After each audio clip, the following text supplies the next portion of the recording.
जय हिंद दोस्तों, लाइक करिए, सब्सक्राइब करिए और बेल आइकन दबाना बिल्कुल मत भूलिएगा ताकि जब भी हमारी टीम एक नया वीडियो डाले आपको फौरी तौर पे वो वीडियो सबसे पहले मिल जाए। तो दोस्तों, हाल ही में पाकिस्तान में एक बहुत बड़ी मीटिंग हुई। ऑर्गेनाइजेशन ऑफ इस्लामिक कोऑपरेशन 57 तकरीबन मुल्कों का, जो मुस्लिम मुल्क हैं, मुसलमान ममालिक हैं, उनका एक ऑर्गेनाइजेशन है। आपने नाम ही सुना होगा, बड़ा मशहूर है, OIC। उसमें सऊदी अरब भी शामिल है, मलेशिया, इंडोनेशिया, पाकिस्तान और बाकी सब दुनिया में जितने भी ऐसे मुल्क हैं जो अपने आप को इस्लामिक रिपब्लिक्स बताते हैं, इस्लामिक अमीरात बताते हैं, या अपने नाम के आगे इस्लामिक लिखते हैं, नहीं भी लिखते, लेकिन वो मुस्लिम कंट्रीज हैं by constitution and by belief, वो OIC के मेंबर हैं। तो पाकिस्तान ने सारे के सारे OIC के मेंबर्स को बोला कि आप आ जाइए इस्लामाबाद और एक मीटिंग करते हैं। मीटिंग हो भी गई। मीटिंग बुलाई किस चीज के लिए थी? मीटिंग बुलाई थी अफगानिस्तान की मदद करने के लिए। मीटिंग बुलाई थी कि किसी तरीके से, किसी प्रकार से अफगानिस्तान की मदद हो जाए। कैसे? पैसों से, सप्लाईज से, इमरजेंसी सप्लाईज, और फिर रिकॉग्निशन से। ये इमरान खान के दिमाग में ये सब बातें चल रही थी। अच्छा, हुआ ये दोस्तों कि मीटिंग तो जैसी भी गई वो मैं अभी आपको बताऊंगा, लेकिन बड़ी हैरत की बात है, मैंने आज तक नहीं सुना, हो सकता है मुझसे गलती हुई हो सकता है मुझे नहीं सुनाई दिया हो, लेकिन मैंने कभी तालिबान को भीख मांगते नहीं देखा। मैंने कभी तालिबान यह जरूर कहता है कि जो अफगानिस्तान के 9 या 10 बिलियन डॉलर हैं वो आप छोड़ दीजिए, जो आपने, अमेरिका ने उसको बंद करवा के रखे हैं विदेशों में, वो आप दे दीजिए। तालिबान यह जरूर कहता है कि हमें रिकॉग्नाइज करिए, हमें मान्यता प्रदान करिए आप लोग। लेकिन तालिबान ने कभी यह नहीं बोला कि गेहूं दे दो, आटा दे दो, चावल दे दो, घी दे दो, सब्जियां दे दो। तालिबान ने कभी नहीं बोला। दहशतगर्द तंजीम है तालिबान, आतंकवादी है तालिबान, लेकिन भिखारी नहीं है। मुझे एक बात अभी तक समझ में नहीं आई कि जब तालिबान खुद के लिए, अपने खुद के लोगों के लिए भीख नहीं मांग रहा, अफगानिस्तान के लोगों के लिए, तो पाकिस्तान बढ़ चढ़ के भीख क्यों मांग रहा है अफगानिस्तान के लिए? खैर, that's not for me to say, अपना अपना स्किल सेट होता है, जो जिस काम में माहिर है वही काम करेगा। तो ठीक है, पाकिस्तान स्टार्टेड ऑल दिस। अच्छा, हुआ ये कि बड़ा पाकिस्तानी मीडिया ने प्रेशर बनाया है कि साहब कश्मीर का भी इसमें नाम लीजिए। कश्मीर का जिक्र होना बहुत जरूरी है सर, क्योंकि पाकिस्तान का जो दिन रात सुबह है वो कश्मीर से शुरू होती है, कश्मीर से खत्म होती है। तो बोला नहीं साहब, कश्मीर तो होना ही चाहिए। इस पूरे कॉन्फ्रेंस में कश्मीर का जिक्र नहीं हुआ। अब मैं आपको बताता हूं क्यों नहीं हुआ। क्योंकि इस कॉन्फ्रेंस को पाकिस्तान ने बुलाया नहीं था। पाकिस्तान ने होस्ट जरूर करा था, लेकिन पाकिस्तान ने इसको सेटअप नहीं करवाया। सेटअप करवाया सऊदी अरेबिया ने, और सऊदी अरेबिया की पहले दिन से ही शर्त थी कि देखो हबीबी, अगर तुमने कश्मीर करा तो हम चली। साफ सीधी बात है। तो पाकिस्तान डर के मारे, पैसा तो उसको सबसे चाहिए होता है, सऊदी अरब से भी चाहिए था, तो पाकिस्तान ने चुपचाप कश्मीर की पुड़िया बांधी, अपनी जेब में डाली और चुप करके बैठ गया। वहां पे फिलिस्तीन का नाम लिया गया था उस कॉन्फ्रेंस में, फिलिस्तीन का नाम लिया गया था, लेकिन कश्मीर का नाम नहीं लिया। तो काफी पाकिस्तानी टीवी एंकर्स का दिल टूटा। उनका हर शाम को दिल टूटता ही टूटता है। वो कभी खुश नहीं रहते, ना अपने मुल्क से, ना अपनी हालात से। हर रोज उनकी कंप्लेंट जो है, कभी भी आपको अगर बुरा लग रहा हो कि मुल्क में कुछ खराब हो रहा है, भारत में ये अच्छा नहीं, वो अच्छा नहीं, पाकिस्तानी टीवी देखिए, आपका मोरल अप हो जाएगा। आपको लगेगा कि हाँ यार, हमारे मुल्क में सब बहुत अच्छा है। ये देखो बगल में क्या तहस नहस मचा रखी है इमरान खान ने। खैर, coming back to the point दोस्तों, हुआ ये कि ये मीटिंग में और काफी सारी चीजें डिस्कस करी गई। सऊदी अरेबिया ने बोला कि हम 1 अरब रियाल देते हैं, तकरीबन 300-400 अरब डॉलर तक पड़ता है 1 अरब रियाल, जो कि ऑनेस्टली स्पीकिंग यार ऊंट के मुंह में जी रहा है। उससे कोई फर्क तो पड़ने नहीं वाला अफगानिस्तान को, लेकिन इतना, बाकी सब किसी ने पैसे की बात भी नहीं करी। फिलिस्तीन की उड़ी उड़ी बात करी, कुछ आई थिंक अजरबैजान का हो सकता है कुछ जिक्र हुआ हो, या किसी और मुल्क का, I am missing it out, किसी और मुल्क का थोड़ा सा जिक्र हुआ। कश्मीर को साफ खा गए। तो जहां मोईद यूसुफ, जो पाकिस्तान के नेशनल सिक्योरिटी एडवाइजर हैं, इमरान खान के नेशनल सिक्योरिटी एडवाइजर हैं, जब वो बोल रहे थे कि साहब ये बहुत बड़ा सक्सेस है इमरान खान के लिए, तो उसकी बात हो गई झूठी। आप ये देखिए छोटा सा वीडियो मोहिद यूसुफ का। मेरा ख्याल है तमाम कौम को फ़ख्र होना चाहिए कि पाकिस्तान ने एक इतना बड़ा सेशन, एक्स्ट्राऑर्डिनरी सेशन OIC का यहाँ पे मुनक्किद किया। ये कोई रोज़मर्रा की बात नहीं है, सिर्फ 17 ऐसे सेशन हुए हैं आज तक OIC की तारीख में। और इसमें प्राइम मिनिस्टर की लीडरशिप, फॉरेन ऑफिस की लीड काम करने में, और तमाम हमारे जितने इदारे थे, it's really a testament to our importance. दुनिया ने तस्लीम किया है कि पाकिस्तान का एक कलीदी किरदार भी है। पाकिस्तान की स्ट्रेटेजिक इंपॉर्टेंस, वैसे भी हम कई दफ़ा बहुत सेल्फ क्रिटिकल तो हो जाते हैं, लेकिन अपनी कामयाबियों को, अपनी कोशिशों को भी हमें अप्रिशिएट करना चाहिए। आपने देखा दोस्तों किस तरीके से डॉक्टर मोहिद यूसुफ, जो कि NSA है पाकिस्तान का, किस तरीके से इस कॉन्फ्रेंस को बेच रहा है कि ऐसा कभी नहीं हुआ। ऐसा देखिए, ये बात नहीं है कभी नहीं हुआ, 17 बार पहले हो चुकी हैं ऐसी मीटिंग्स। हम पाकिस्तान में कभी नहीं हुई क्योंकि पाकिस्तान को इस लायक नहीं समझा कभी। एटमी मुल्क करते रहते हैं, पाकिस्तान को कभी इस लायक नहीं समझा कि पाकिस्तान के अंदर कोई कॉन्फ्रेंस हो। बहरहाल बात यह है कि उस कॉन्फ्रेंस के अंदर पाकिस्तान को कुछ नहीं मिला, पैसे और खर्च हो गए जो बचे कुछ थे। तो यह पाकिस्तान के लिए एक डिप्लोमेटिक फेलियर था बड़ा जबरदस्त। मैं क्यों कह रहा हूं उसको डिप्लोमेटिक फेलियर? काफी पाकिस्तानी भाई बहन डिसएग्री करेंगे, बोलेंगे नहीं साहब उसने बुलाया, ये हुआ वो हुआ, बहुत बड़ा अच्छा तमाशा। देखिए, इससे कोई फर्क नहीं पड़ता। इससे कोई फर्क नहीं पड़ता कि अगर आपके मुल्क के अंदर 10 लोग आ गए, उसका नतीजा क्या निकला, रिजल्ट बताइए आप। छोड़ दीजिए 40 मुल्क आए थे, 50 आए थे, उसमें अमेरिका भी आया था, फ्रांस का भी रिप्रेजेंटेशन था, यूरोप की एक आध कंट्रीज का और रिप्रेजेंटेशन था, ये सब छोड़ दीजिए। एंड रिजल्ट क्या निकला ये बताइए मुझे, निचोड़ क्या निकला, फायदा क्या पहुंचा अफगानिस्तान को? अफगानिस्तान के लिए बुलाई थी ना आपने, फायदा क्या पहुंचा अफगानिस्तान को? अब मैं पाकिस्तान की ये जो पूरी साजिश है, साजिश भी नहीं है ये बड़े छोटे लेवल का, जिसको कहते हैं ना प्लॉटिंग होती है जो छोटे लेवल की, मैं उसके धागे खोलता हूं अभी दोस्तों। अब आप देखिए मैं आपको क्या दिखाने वाला हूं। इस तरफ सेंट्रल एशिया का मैप, ये मैप देखिए जरा।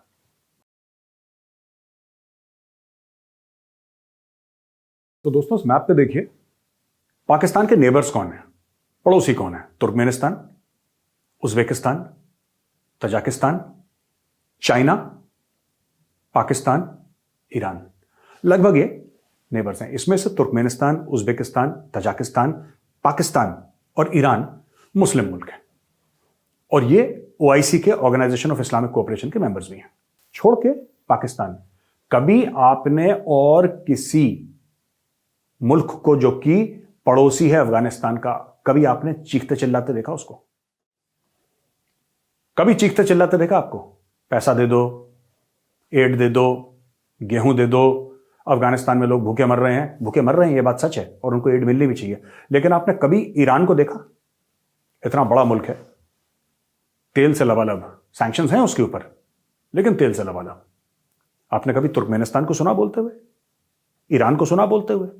आपने कभी उज्बेकिस्तान को सुना बोलते हुए? आपने तजाकिस्तान को बोलते हुए सुना? एक और नेबर है चीन, जो कि कम्युनिस्ट कंट्री है, उसका मजहब से, धर्म से, रिलीजन से कोई लेना देना है नहीं, लेकिन चाइना ने भी कुछ नहीं बोला। ये वाखान कॉरिडोर आप देख रहे हैं इसके ऊपर मैप पे, वाखान कॉरिडोर, ये पूरा सीधा अफगानिस्तान का बॉर्डर है चीन के साथ, और वाखान कॉरिडोर के नीचे है पाकिस्तान ऑक्यूपाइड कश्मीर और गिलगिट बाल्टिस्तान वाला एरिया। ये जो भारत का एरिया है, जो पाकिस्तान ने एक कब्जा कर रखा है, अवैध कब्जा कर रखा है 75 सालों से, ये वो वाला इलाका है। अगर आप मैप देखेंगे तो आपको पाकिस्तान की जो घिनौनी साजिश है आपको क्लियर हो जाएगी नक्शा देख के। आप नक्शा देखते रहिए। पाकिस्तान ये कहता है कि साहब अगर यहां पे खाना जंगी होती है, अगर गृह युद्ध होता है, अगर सिविल वॉर होता है अफगानिस्तान के अंदर, भुखमरी से, ठंड से, क्योंकि विंटर्स अभी आ गए हैं, किसी से भी, तो साहब सारे के सारे लोग जो हैं ये पाकिस्तान में आ जाएंगे। इसलिए हम लोग इतना इंटरेस्ट ले रहे हैं। झूठ। अब मैं आपसे बात पूछता हूं, ये जो लोग हैं, इस्लाम की बात है ना, इस्लामिक मुल्क की तो बात है, तो ये जो लोग हैं अफगानिस्तान के, ये सब उज्बेकिस्तान क्यों नहीं जाएंगे? मैं जानना चाहता हूं आपसे। ये तजाकिस्तान क्यों नहीं जाएंगे? ईरान क्यों नहीं जाएंगे? चलिए चीन मना कर देगा उनको, चीन को हम छोड़ देते हैं।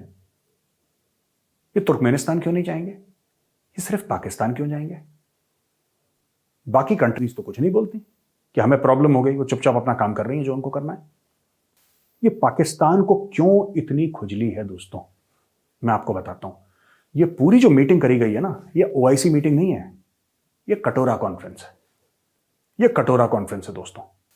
और कैसी कटोरा कॉन्फ्रेंस? ऐसी कटोरा कॉन्फ्रेंस जिसमें कि पाकिस्तान को यह लगता है कि किसी प्रकार से अगर थोड़ा पैसा आए तो हमें भी मिल जाए। सारा गेम पैसे का है। पाकिस्तान के दिल में अफगानों के लिए कोई दुख दर्द नहीं है। आपने कभी सुना, मैं बार बार आपसे यही बात कर रहा हूं, आपने कभी सुना किसी अफगान को हाथ फैलाते हुए कि पैसा दे दो, ठंड लग रही है, भूख लग रही है? कभी आपने नहीं सुना होगा। यह सारा मांगने का काम पाकिस्तान को दे रखा है। अब देखिए, पाकिस्तानियों ने क्या करा कि एक कॉन्फ्रेंस बुलाई, ये ऑर्गेनाइजेशन ऑफ इस्लामिक कोऑपरेशन की। लोगों ने अपने नंबर 2 भेजे, नंबर 1 किसी ने नहीं भेजे, क्योंकि इंडिया में उस वक्त कॉन्फ्रेंस हो रही थी सेंट्रल एशियन स्टेट्स की। तो 5 जो मुस्लिम सेंट्रल एशियन स्टेट्स हैं, उनके तो फॉरेन मिनिस्टर इंडिया में बैठे हुए थे, जिनको रिपब्लिक डे की परेड के लिए इन्वाइट भी कराए। तो दोस्तों, ये मामला वहां पे हो गया पाकिस्तान में कि साहब यहां पे सेकंड टियर के लोग आए। और सबसे बड़ी बात, बेइज्जती की बात, पाकिस्तानियों ने अपने मेहमान की बेइज्जती करवाई। यानी कि तालिबान के लिए हो रहा था ना, तो तालिबान भी तो मेहमान थे। बाकी जितने भी मुल्क थे उन्होंने मना कर दिया कि तालिबान की तरफ से जो आया है यहां पे इस मीटिंग में, हम इसके साथ फोटो तक नहीं खिंचाएंगे, निकालो इसको कमरे से बाहर, फ्रेम से निकालो बाहर। तालिबान वाले को निकाल दिया वहां से, बाकी अरब मुल्कों ने, बाकी मुसलमान मुल्कों ने। पाकिस्तान वहां पे गिगियाता रह गया कि साहब वो आए हैं जरा फोटो, उन्होंने फोटो तक नहीं खिंचाई। और दोस्तों, यही बात हुई थी जब परवेज मुशर्रफ पाकिस्तान का प्रेसिडेंट था। ये मेरी सुनी बात है, मुझे एक पाकिस्तानी भाई ने बताई, मेरा बड़ा क्लोज फ्रेंड है, उसने बताई कि मेजर साहब यही बात हुई थी जब क्लिंटन आया था पाकिस्तान। तो काफी प्रोटोकॉल दिया गया और पूरा शहर को बिल्कुल एक जेल बना दिया गया उसके लिए, और प्रॉपर उसको प्रोटेक्शन, सिक्योरिटी, पूरी पाकिस्तानी फौज वहां पे लगा दी। अमेरिका का प्रेसिडेंट आ रहा है, वो 4-5 घंटे के लिए आया था, और इंडिया से होकर गया था। पहले इंडिया आया था, फिर वहां पे इंडिया में रहा वो 2-3 दिन, फिर वहां पे गया। लेकिन सबसे बड़ी बात कुछ और है। सबसे बड़ी बात दोस्तों ये है कि उस समय क्लिंटन ने भी परवेज मुशर्रफ के साथ फोटो नहीं खिंचवाई थी। कभी और खिंचवाई होगी, कहीं और खिंचवाई होगी, लेकिन उस दौरे में नहीं खिंचवाई। अमेरिकन ने साफ बोल दिया था कि साहब इस आदमी के साथ नहीं, ये डिक्टेटर है। हाँ, प्रेसिडेंट के साथ फोटो खिंचवाई, लेकिन मुशर्रफ के साथ नहीं खिंचवाई। ये मैंने बात अपने पाकिस्तानी दोस्त से सुनी है। अब कितना सच है, क्या है इस बात का मुझे नहीं पता, लेकिन मेरे दोस्त ने मुझे बताया कि उन्होंने मना कर दिया था। ये स्टोरी मुझे सुनाई गई पाकिस्तान से। तो दोस्तों, ये तो कहानी है पाकिस्तान की जो मीटिंग हुई थी, ओआईसी की मीटिंग। दोस्तों, ये जो ओआईसी की मीटिंग हुई है इस्लामाबाद में, ये पाकिस्तान के लिए बहुत बड़ा स्ट्रेटेजिक ब्लंडर था। और स्ट्रेटेजिक ब्लंडर इसलिए था क्योंकि इसकी कोई मान्यता है ही नहीं। क्योंकि एंड में क्या डिसाइड करा कि हम 1-2 लोग इसमें नियुक्त करेंगे, 1-2 मुल्क होंगे जो जाके यूएन से बात करेंगे, यूएन को कन्विंस करेंगे। और दूसरी एक चीज है, और ये बात मैं बार बार पूछता हूं अपने पाकिस्तानी भाइयों से, वो कभी जवाब नहीं दे पाते। अगर पाकिस्तान में इतनी हिम्मत है, इतना गुर्दा है कि अफगानिस्तान के लिए 57 कंट्री, 57 मुल्कों के फॉरेन ऑफिस को इस्लामाबाद बुला सकता है, अगर पाकिस्तान में इतना डिप्लोमेटिक दम है, तो ये 57 मुल्कों को पाकिस्तान में कश्मीर के लिए क्यों नहीं बुलाया? कश्मीर तो आपकी शाहरग है, आपकी जगलर वेन है। कश्मीर के बिना तो आपका नाश्ता हजम नहीं होता, कश्मीर के बिना रात को आपको सपने नहीं आते। तो आपने क्यों नहीं अपनी डिप्लोमेटिक हेफ्ट इस्तेमाल करके 57 मुस्लिम कंट्रीज को इस्लामाबाद बुलाया, बोला कि दोस्तों हम कश्मीर डिस्कस करेंगे और हमें आपसे एक रेजोल्यूशन चाहिए कश्मीर पे? क्यों नहीं?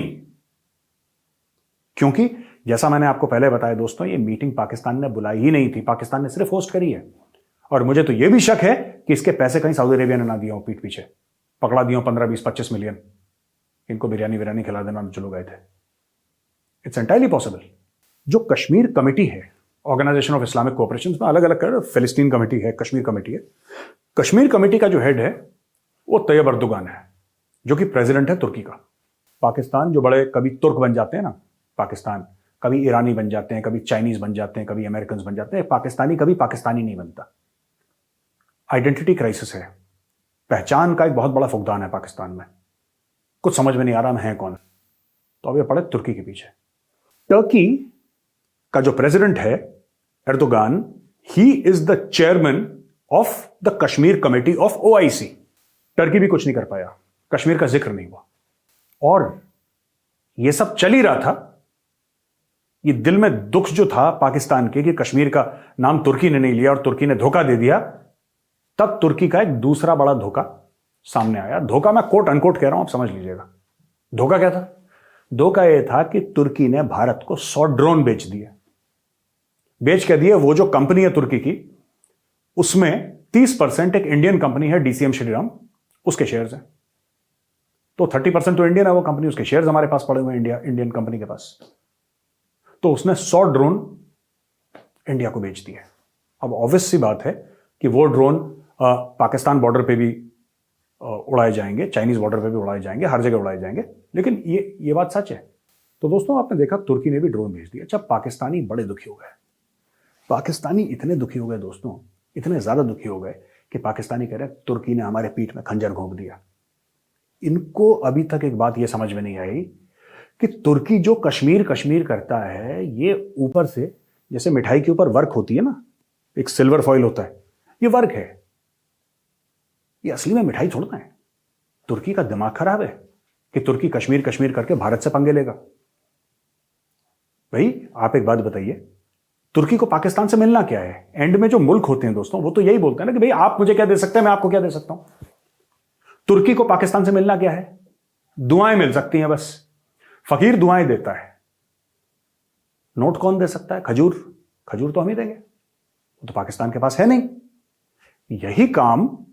यही काम मलेशिया ने करा था। उसके भी पेट में दर्द हुआ था कश्मीर कश्मीर को लेकर। मलेशिया के भी बहुत दर्द हुआ था। जो मताहिर मोहम्मद था, प्रेसिडेंट था वो मलेशिया का, उसको कश्मीर का प्यार जागा।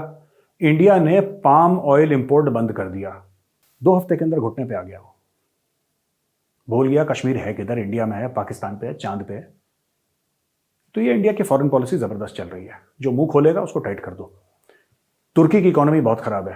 पैसे चाहिए, हम देंगे पैसे, तुम्हारा सामान भी खरीदेंगे, तुम्हारे यहां फिल्में भी शूट होंगी।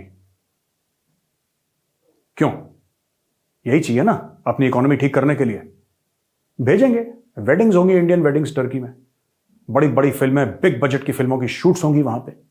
आपकी टूरिज्म हम बढ़ाएंगे, हम सब कुछ करेंगे जो पाकिस्तान अपने ख्वाब में नहीं कर सकता।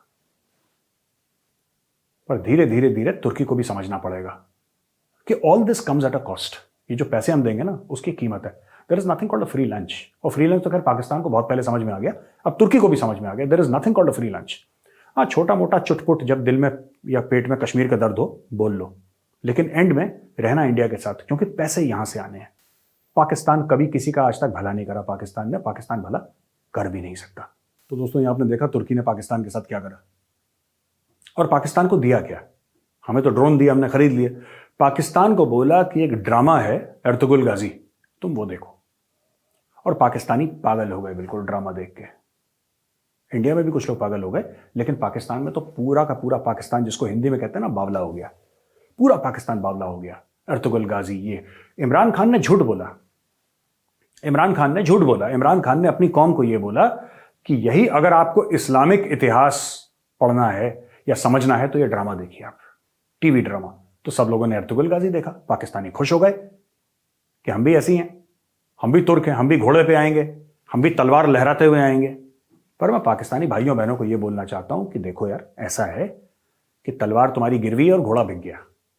ठीक है, तलवार तुम्हारी गिरवी और घोड़ा बिक गया है, तो अभी कुछ नहीं हो सकता। The story is over. जितनी जल्दी ये कश्मीर का ख्वाब भूल जाओ, तुम्हारे मुल्क में कट दोबारा। मैं बस पाकिस्तानी भाइयों बहनों को एक बात बोलना चाहता हूं कि जितनी जल्दी ये कश्मीर का जो ये मैडमैन्स ड्रीम है, जो पागलों वाला ख्वाब है, जितनी जल्दी भूल जाओगे, तुम्हारे मुल्क का भला उतनी जल्दी होना शुरू हो जाएगा।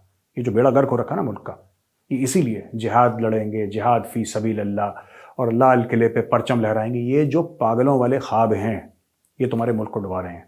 Focus on education, focus on health care.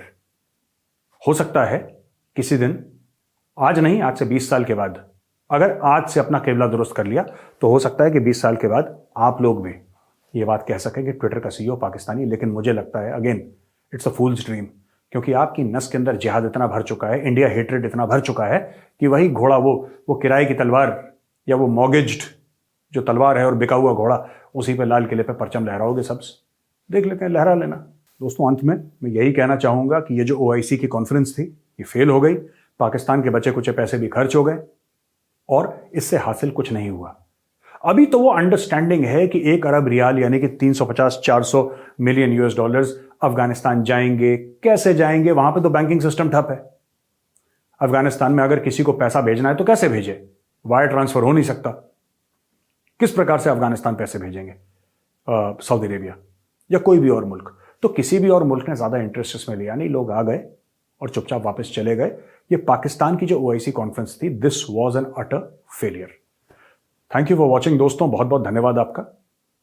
अंत में वही बात मैं रिपीट करूंगा एक बार, आपसे वही दरख्वास्त, वही रिक्वेस्ट, लाइक करिए, सब्सक्राइब करिए और बेल आइकन दबाना बिल्कुल मत भूलिएगा।